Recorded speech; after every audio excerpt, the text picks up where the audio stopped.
Salutations Tedana, je suis le chef et bienvenue dans cette review hebdomadaire de Shingeki no Kyojin The Final Season, l'attaque des titans, la saison finale, les géants tout nus qui mangent les gens, même si c'est plus vraiment le sujet, hein, comme d'habitude. Aujourd'hui nous allons parler de l'épisode 7. Bon, que dire sur l'épisode 7 ? Tu vas me dire que j'abuse, mais j'ai envie de te dire, j'étais pas prêt. Moi-même j'étais pas prêt, tu vois. Franchement, j'étais pas prêt. J'ai kiffé l'épisode. L'épisode était plein de rebondissements, était plein de suspense, plein d'action, plein de... Voilà, plein de dingueries. Putain, tous les 2 minutes, t'étais là, oh, quelle dinguerie. Oh, le bâtard. Oh, le bâtard, il a fait ça. Oh, truc de fou. Truc de fou. Qu'est-ce que tu veux que je te dise ? Je pense qu'aujourd'hui, on va pas être sur une review très pertinente. On va faire une review, on va dire c'était ouf, ou c'était dingue. On va arrêter de réfléchir. Toi, j'ai vu l'épisode, j'étais même pas en mode je l'analyse ou qu'est-ce que je pourrais dire dans ma review ? Non. J'étais en train de kiffer. J'ai pris le truc en pleine gueule.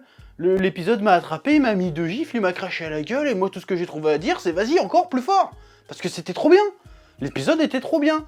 D'ailleurs, je pense que beaucoup de gens étaient d'accord avec moi, parce que j'ai vu un peu les tendances Twitter. Putain, la semaine dernière, on était fuck Mappa, maintenant on est thank you Mappa. Non, bah alors, soit c'est un truc qui a été fait en réaction, pour dire que oui, il y a des gens qui apprécient aussi, et ça c'est bien, soit c'est les gens, ils retournent leur veste, ils sont bipolaires, je veux dire, un coup ils sont pas bien, un coup ils sont pas bien. Après, ça veut pas dire que tu retournes ta veste. Je pense que tu peux ne pas avoir trop aimé l'épisode d'avant et avoir préféré celui-là. Ça veut pas dire que tu tournes ta veste. Ça veut dire que tu changes d'avis, que ton avis évolue. Et ça, c'est plutôt une preuve de bonne santé mentale, j'ai envie de te dire. C'est sain d'être capable de changer d'avis. Mais en même temps, dans l'eau, je pense qu'il y a des putains d'hypocrites qui crachent à la gueule dès qu'il y a un truc qui va pas, et puis dès que ça recommence à redevenir bien, ils font genre non, mais en fait, non, je le pensais pas. Du coup, en fait, ils sont trop forts. Voilà, il y a quand même des bons gros fils de pute qui sont fans d'animé, parce qu'il y a eu des histoires incroyables la dernière fois. Disons, il y en a, ils font des pétitions pour refaire l'animation et tout. Il y en a, ils vont envoyer des menaces de mort aux animateurs. Mais quelle bande de chiens de la casse que vous êtes, ceux qui font ça. J'espère qu'il y en a pas parmi vous qui regardent mes vidéos qui font genre de saloperie. Sinon, vous êtes vraiment des grosses merdes. Faut pas faire ça, hein. Ça veut dire qu'il y a plus important dans la vie qu'un dessin animé raté. Qui est encore raté, bon, hein, faut relativiser, hein, parce que franchement, moi je suis un fan de Berserk par exemple, je sais pas si t'as vu la dernière adaptation de Berserk. Là je peux chialer, là je peux faire non, c'est pas bien. Là franchement, ok peut-être que c'est pas aussi grandiose qu'avant, mais c'est plus que correct, c'est plus que, voilà. Donc faut arrêter, faut garder les pieds sur terre, ce n'est jamais qu'une série d'animation, ça va pas changer d'avis que ça soit réussi ou pas en fait. Donc calmez-vous là-dessus déjà. Parce que là, attention, hein, oui. Enfin bref, outre les polémiques, l'épisode était vachement bien. Il était vachement bien rythmé, il n'y a pas eu de temps mort tout le long de l'épisode. T'es comme ça, t'es choqué, il se passe que des dingueries, en vrai. Déjà, on revoit Armin. Putain, moi en fait, déjà, je me suis fait avoir parce que je pensais que le soldat qu'on avait vu, qui avait piégé Pic et Porco, putain, quel blast de merde, lui qui se tape déjà, et Porco, bah, je pensais que c'était Armin, mais en fait c'était pas du tout Armin, donc c'était qui ? Bon, on m'a spoilé un peu qui c'était, donc je vais pas dire qui c'était, parce que voilà, je pensais que c'était Armin, en fait non, Armin était dans sa petite barque tranquille, tu te dis, oh, qu'est-ce qui se passe ? Il enlève sa capuche, et tu fais, oh putain, c'est Armin ! Oh le bâtard ! Avec ta petite coupe de BG, là, tu fais, oh putain, le bâtard ! Bob transforme, explosion nucléaire, le titan colossal, qui est de retour, mais cette fois-ci, là ils se sont pris un contre-Uno épique, si tu veux. C'est-à-dire ils ont envoyé le titan colossal sur l'île du paradis leur renvoie le titan colossal, plus grand, plus fort, plus méchant, plus intelligent, Armin Arlert, je crois, il défonce tout le monde, rien que le souffle de l'explosion déjà, tout le monde est baisé. Bon alors ça par contre, je trouve pas ça super cohérent avec la première apparition du titan colossal sur l'île du paradis, parce que sur l'île du paradis ça avait pas tout soufflé comme ça, il me semble. Alors que là, il y a tout qui est en feu et tout, de par l'explosion. Alors, est-ce que c'est parce que Reiner contrôlait plus ou moins l'explosion ? Ou est-ce que parce que Armin, justement, a mis le paquet exprès ? Je ne sais pas. Mais en tout cas, c'est pas très gênant, hein, c'est juste une observation que je me fais en parlant. L'apparition du titan colossal d'Armin est géniale, cet épisode. À chaque fois, tu dis, non mais en fait, ils sont niqués, ils ont fait une attaque, d'accord, mais ils peuvent pas être forts à ce point-là. Ils peuvent pas gagner, même les mares, ils disent non mais ils peuvent pas gagner en fait, ils sont combien là ? Ils sont enclavés chez nous, ils ont pas de backup, en plus leurs armes, au bout d'un moment, ils finiront par tomber à court de gaz, ils ont pas de ravitaillement, on va forcément les baiser. Eh ben non, au moment où tu crois qu'ils sont baisés, boum, le titan colossal qui se pointe, le dirigeable qui se pointe, voilà, que des dingueries. Déjà l'épisode d'avant c'était pareil, regarde, c'est quoi tes dernières paroles Eren Yeager, là, tu vas te faire bouffer, c'est quoi tes derrière Berthold? Vas-y, Mikasa, viens. Boum, Mikasa arrive. Donc à chaque fois que tu crois qu'ils sont baisés, en fait non, ils te rebaissent derrière. Le plan est génial, cette bataille est géniale. Franchement, cet épisode m'a fait vibrer à chaque moment. Le titan colossal, déjà, génial de le revoir en action, vraiment, parce qu'on l'avait jamais vraiment vu en action encore. La vraie action d'armée dans titan colossal, c'est de faire une dinguerie type génocide. Et j'ai beaucoup aimé la scène où il sort du coup de la nuque et il fait alors c'est ça la vision que tu avais Berthold Reiner, non Berthold, pardon, Berthold, je l'appelais Reiner tout à l'heure, je me suis trompé. C'est ça la vision que tu avais Berthold. Voilà, on reste encore sur cette idée que je sors à chaque putain de review maintenant. Entre ça et le vous êtes pas prêts, je répète toujours la même chose en fait. C'est cette idée de cycle. Le cycle de la vie, j'ai envie de te dire. Les mecs, ils ont commencé un cycle de haine en attaquant l'île du paradis, et hop, ça leur revient dans la gueule, et ça va régénérer encore une nouvelle histoire, un nouveau cycle de haine, encore sur une génération d'après, avec Gabi et Falco. Voilà, ça fonctionne de fou, c'est génial. T'as l'impression que là, les mares, ils prennent la merde qu'ils ont semée dans leur gueule. Et ça, c'est beau. Genre, ah ouais, vous croyez que c'était vous qui avez les titans? Non, on va vous montrer c'est quoi des vrais titans. On va vous montrer c'est quoi la vraie terreur. Nous, on a vécu dans la vraie terreur toutes ces années. Vous faisiez genre, vous baisez le game. Non, non, maintenant, on va vous montrer c'est quoi être un vrai show. On va vous montrer c'est quoi des vrais titans, bande de bâtards. C'est génial. Pareil, Eren contre le titan mâchoire. Alors ça, j'avoue que j'avais complètement occulté ce combat de ma mémoire, parce que je le rappelle encore une fois, j'ai lu les chapitres, le manga, mais c'était il y a 3-4 ans de ça. Le coup de tiens, j'arrive pas à casser le truc, je vais me servir de ta mâchoire comme d'un casse-noisette, fils de pute. Et tu vas rien dire, tu vas rien faire en fait. C'est génial. Et le truc que je trouve stylé, c'est que le gars il a le titan assez en face de lui, mais il lui fait pas peur. Par contre, il fait putain, il y a un Ackerman à côté. Faut se méfier des Ackerman, c'est chaud. Tu vois, genre la légende des Ackerman est plus flippant que la légende des titans, limite. Ça, je trouve ça stylé. Mais comment il le chope? Vas-y, on te coupe les machins, je t'arrache les membres. Vas-y, t'es un casse-noisette, t'es un outil, ferme ta gueule, tu peux rien faire en fait. Alors qu'il aurait pu, je sais pas, il aurait pu s'évaporer son corps, il aurait pu faire plein de trucs. Mais il fait, non, fais pas ça, fait si. Presse agrume, je casse la noisette, je bouffe le titan marteau. Tu vas rien dire, tu vas rien faire. T'as l'autre d'ailleurs qui reste le regarder dans son cocon, elle peut rien faire non plus. C'est quelle cruauté. Parce que même Mikasa fait c'est chaud ce que tu vas faire Eren. Bah elle le dit pas mais tu ressens dans la mise en scène, encore une fois la mise en scène est importante. Tu dis tu vas vraiment faire ça, c'est chaud quand même, tu vas faire ça. Et il fait ouais je vais faire ça ouais, rien à branler. Faut que je bouffe le titan marteau, je vais le bouffer. Hop, presse agrume, je me fais un smoothie de titan marteau, niquez vos mères. Maintenant j'ai 3 titans en moi, tu vas faire quoi? Cette scène est géniale, tu vois que le mec il a plus de limite. Et le gars en plus il fait ça froidement, tu sais. Vas-y il fait oh, bah vas-y c'est un être humain, bah je vais le presser comme un agrume, je m'en bats les couilles. Boum. Génial. Génial. Ça c'est le RN que j'aime. Ça c'est le genre de personnage que j'aime bien, qui font des dingueries, mais tu sais, normal, tu vois. Génial. Bon, il faut aussi qu'on parle du match retour, entre guillemets, entre le titan bestial et ce petit coquin de Levi, ce petit galopin de Levi qui s'est fait attendre et qui nous a balancé une fois de plus une masterclass, super calme, super tranquille, super chill. Voir le titan, il est là, le titan singe, il est là, il fait genre ouais, je m'occuperai des raids après. D'abord, je vais régler mes comptes avec Levi Ackerman. Amène-toi, 2 secondes plus tard, ting. Allez, t'es par terre, petite grenade pour te faire sortir. J'ai surtout aimé la scène. Parce qu'en fait, j'ai lu le manga, donc moi la scène elle a un autre sens pour moi. Je vais pas spoiler quoi que ce soit, mais j'ai surtout aimé le plan où Levi il arrive sur la tête du singe, il plante sa lame, il regarde les autres dans les yeux comme ça, il fait tu vas faire quoi? Ouais, je viens de le niquer, je suis tout petit, je viens de niquer ton arme principale, je viens de la niquer, je lui ai découpé la grenade, qu'est-ce que tu vas faire?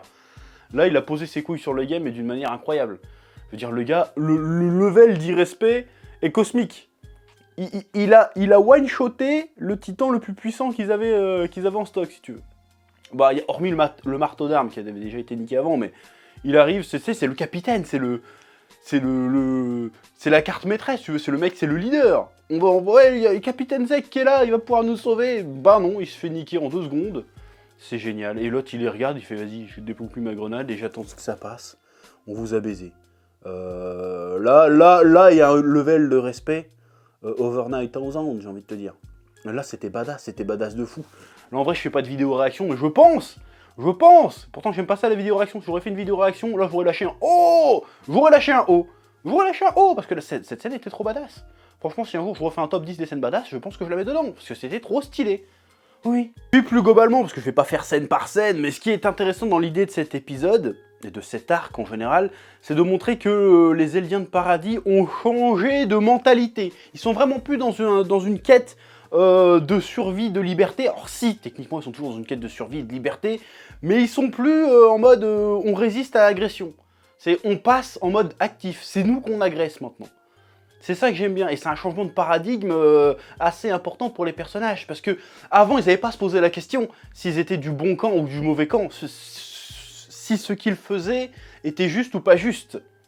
Parce qu'avant ils affrontaient des titans, des êtres animés mais sans âme, qui se baladent comme ça, qui sont des animaux bêtes et méchants, qui bouffent des humains, qui sont programmés pour bouffer des humains, si tu veux.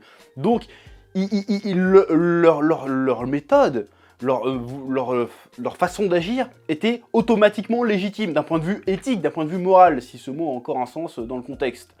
Là, ils affrontent plus des êtres inanimés complètement débiles, là ils affrontent des humains, avec des vies, avec des ambitions, avec des familles, des amis, ils butent des enfants, ils les attaquent chez eux, ils font des morts alors qu'ils savent très bien que tous les gens qu'ils ont tués, pour la plupart, ils y sont absolument pour rien. Ils ont même principalement tué des gens qui sont de leur peuple, en fait.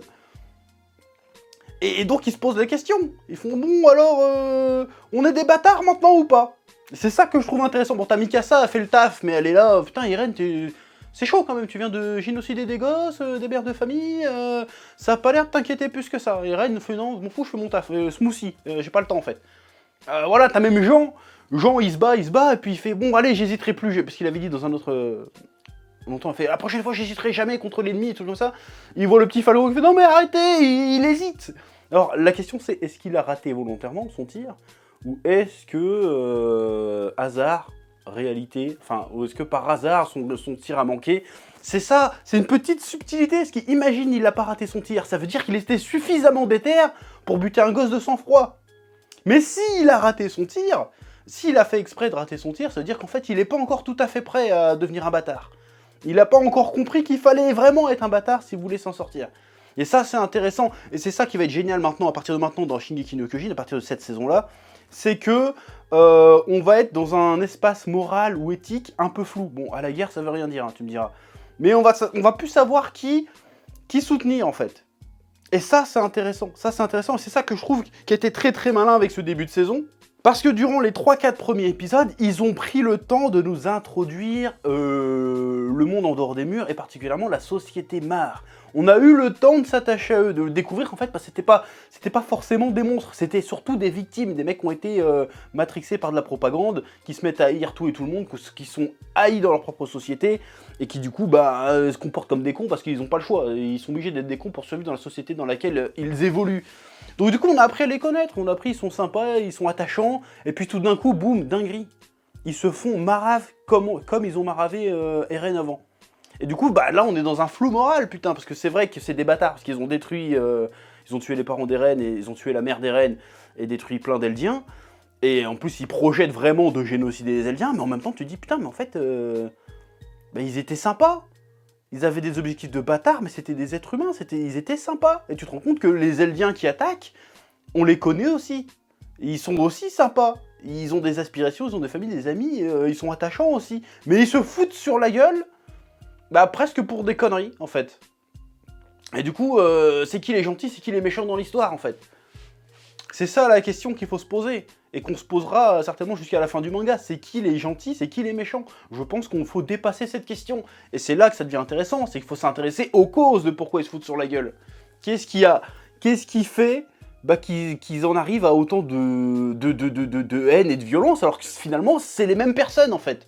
Quand tu regardes, il y a un parallèle clair qui est fait entre l'équipe d'Eren et l'équipe de Reiner sur Mar. Il y a un parallèle évident.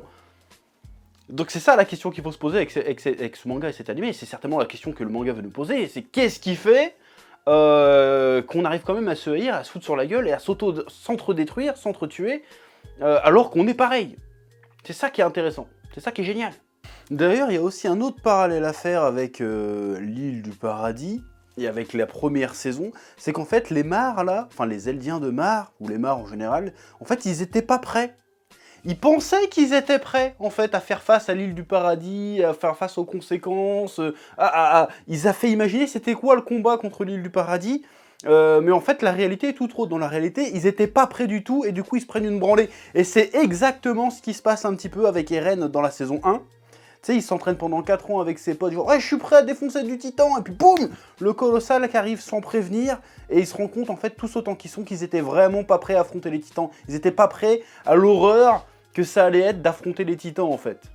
Tu sais, ils sont tous à moitié bouffés, y a plein de personnages qui se sont bectés, la ville est détruite, les défenses tiennent pas. Bon, finalement, ils arrivent à s'en sortir, mais ils étaient pas prêts. S'il n'y avait pas eu le Deus Ex Machina d'Eren qui change en titan, ils s'en seront certainement jamais sortis de cette histoire-là. Et ben là, c'est pareil, sauf qu'il n'y a personne pour les sauver, en fait. Parce que le truc qui avait permis de sauver l'île du paradis à l'époque, et ben il est contre eux cette fois-ci, en fait. Ils ont pas leur Eren Yeager à eux, en fait, dans leur camp, pour venir leur sauver les miches. Ils sont dans la merde, ils étaient pas prêts.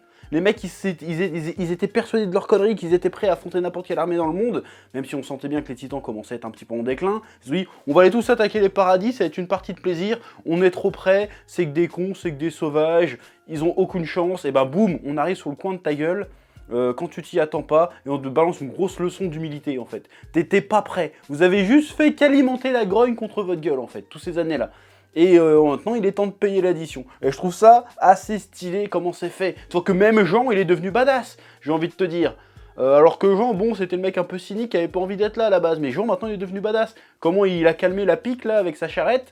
Il est arrivé, tiens, oups, slide entre les jambes, boum, 369 no-scope avec mon missile. Bon, on t'a niqué ta mère, en fait. Et je trouve ça, ce parallèle-là, assez intéressant. C'est que les gars ils étaient tellement dans une espèce d'idéalisme malveillant, parce que pour le coup ils étaient vraiment malveillants, que ça leur retombe sur la gueule. Je trouve ça stylé.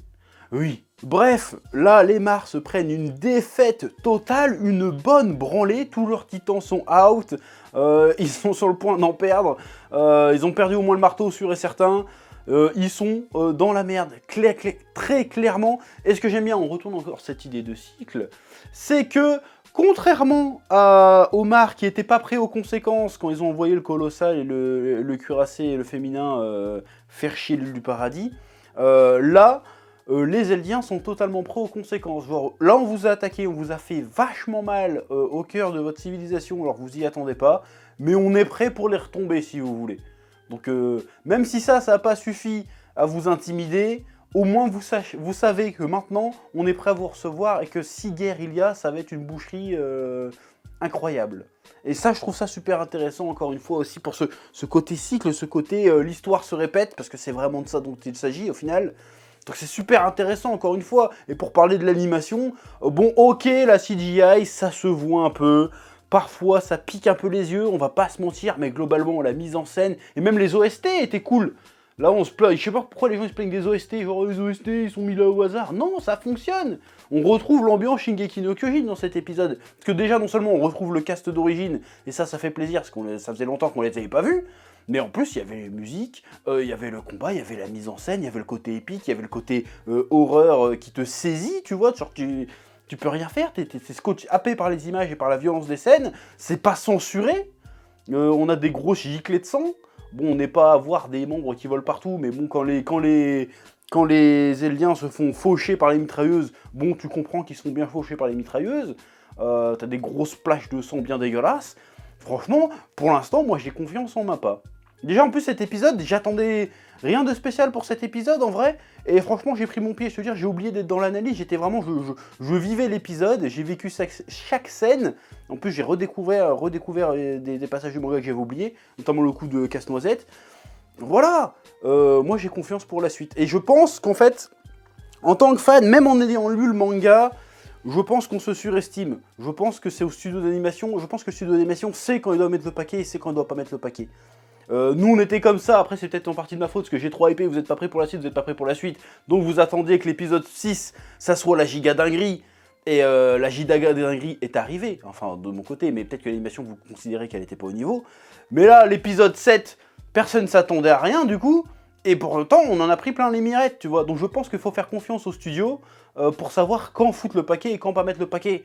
C'est vrai que rétrospectivement, ça servait à rien de mettre le paquet sur l'épisode d'avant. Et fallait mieux le mettre ici, parce qu'ici, effectivement, il se passe vraiment des dingueries. Tu vois ce que je veux dire? Donc, je pense qu'il faut faire confiance à Mappa. Alors, je pense pas qu'on atteindra la maestria de Wit Studio, qui avait beaucoup plus de temps et certainement un peu plus de budget pour faire des épisodes. Parce qu'il y en a beaucoup qui en ont parlé, du fait qu'ils avaient un délai assez court pour produire cette saison. Mais quand même, ils font le café, ils font largement plus le café. C'est très très bien ce qu'on a eu dans cet épisode. Voilà, d'ailleurs, en termes d'histoire, je dis souvent, vous n'êtes pas prêts. C'était pas pour ça que vous étiez pas prêts. Hein. Parce que vous étiez pas prêts pour ça. J'étais pas prêt non plus. Mais vu ce qui arrive, je te dis, là, on est à feu doux. Là c'est l'entrée, là. C'est même pas l'entrée, c'est l'apéro. Tu sais, c'est l'apéritif, là. Tu bouffes tes curly, là. T'es comme ça, tu bois ton petit rosé, là. T'es cransé. Oh là là, petit apéro. Et puis après, t'as l'entrée qui va arriver. Et puis après l'entrée, tu vas voir le plat principal. Là, le plat principal, tu vas être comme un dingue. Je préfère te prévenir. Ouais, je sais, je te surhype. Mais est-ce que je t'ai déjà menti? Est-ce qu'une seule fois, tu t'es dit, bah en fait, j'étais prêt, chef? Non, parce que t'es pas prêt. Même moi, je suis pas prêt. Je sais ce qui va se passer, je suis pas prêt. Donc voilà, nous ne sommes pas prêts. Et cet épisode, j'étais pas prêt non plus. Je t'ai dit, je me suis fait surprendre. J'ai regardé le truc comme ça, parce qu'il fallait que je le regarde. Et puis, j'ai vraiment été happé dedans. J'ai trouvé ça génial. Voilà, c'est à peu près tout ce que j'ai à dire sur cet épisode. Alors, on revoit Angie, on revoit Armin, on revoit l'équipe au complet, ça fait plaisir. Mais là, c'est la fin d'un arc. Voilà, donc l'épisode suivant, je vais pas trop te hyper en te disant que t'es pas prêt, parce que t'es pas prêt, mais il n'y a rien de... voilà, là, ça va être calme pendant 2-3 épisodes. D'ailleurs, je me pose la question, si la saison est vraiment prévue sur que 16 épisodes... va falloir quand même accélérer là. Et ça me fait un peu peur par contre. J'ai un peu peur pour la suite parce que s'il reste vraiment que 9 épisodes là actuellement, ça risque d'être serré parce que tout ce qui se passe dans l'histoire, franchement, voilà, ça veut dire que grosso merdo dans 5 épisodes, ils ont rattrapé le manga que je lis actuellement si tu veux. S'il y a vraiment que 16 épisodes. Et je trouve ça... un peu chaud, je trouve la tâche un petit peu ardue, scénaristiquement parlant, hein, je parle. Après l'animation, j'imagine qu'ils se démerdent, mais pour faire rentrer tout ce qui va se passer, parce que je te dis, il va se passer des dingueries, dans moins de 10 épisodes, en admettant que ça conclut vraiment la fin, alors que la fin du manga n'est pas encore sortie, pour moi la tâche me semble impossible. Donc j'espère que c'est juste une partie 1, et qu'il y aura une deuxième partie après, parce que sinon, là, peut-être, effectivement, que je vais commencer à gueuler. Parce que là, ils peuvent pas se permettre de charcuter ce qui arrive après. C'est pas possible. Donc comment ils vont faire rentrer ça en moins de 10 épisodes? Je me pose très sérieusement la question. Et je pense que tous ceux qui ont lu le manga comme moi se posent aussi la même question. 16 épisodes, donc il y en a déjà 7 qui sont sortis, il en reste que 9. Là, je commence à m'inquiéter. S'ils annoncent pas une partie 2 à la fin, parce que, ayant lu le manga, je vois à peu près où ils peuvent finir, et que tout le monde serait en PLS, pour annoncer une partie 2, mais s'il n'y a pas de partie 2 d'annoncer, et que c'est vraiment que 16 épisodes, soit tu me fais des épisodes de 40 minutes, et à ce moment-là, on peut s'arranger, soit je sais pas comment vous allez faire. Mais encore une fois, je vous fais confiance, Mappa. Pour l'instant, vous m'avez pas trop déçu, vous avez été plutôt correct, même très bon. Donc pour l'instant, moi, je vous fais confiance. Par contre, si ça commence à partir en couille, et là je parle pas d'animation ou de mise en scène, mais bien un niveau de massacre de scénario, on enlève un peu trop de scènes, là par contre vous allez m'avoir sur le dos. Et je dis pas ça pour harceler ou quoi que ce soit, en fait pas me dire ce que j'ai pas dit, mais je serai pas jouasse, je serai pas content, et je le ferai savoir que je suis pas content, dans le respect de la légalité et de la bienséance bien évidemment. Bref, comme d'habitude, je te laisse le soin de lâcher un pouce bleu, de t'abonner si c'est pas déjà fait, de partager et de mettre en commentaire ce que tu as pensé de cet épisode et de cette petite review. Petite review qui était un peu en mode enjaillante. Là, c'est la passion qui a parlé, là. J'étais pas trop dans l'analyse, j'étais vraiment dans le ressenti. Voilà, j'espère que ça t'a fait kiffer quand même. Sur ce, je te dis à bientôt, la semaine prochaine pour de nouvelles aventures, et que la passion te guide. Oui. Eh oh, tu vas pas te barrer comme ça, hein? Tu vas laisser un pouce bleu? Un petit pouce bleu, hein? Puis tu regardes aussi les autres vidéos. Parce que voilà, tu t'abonnes. Ouais? Ouais.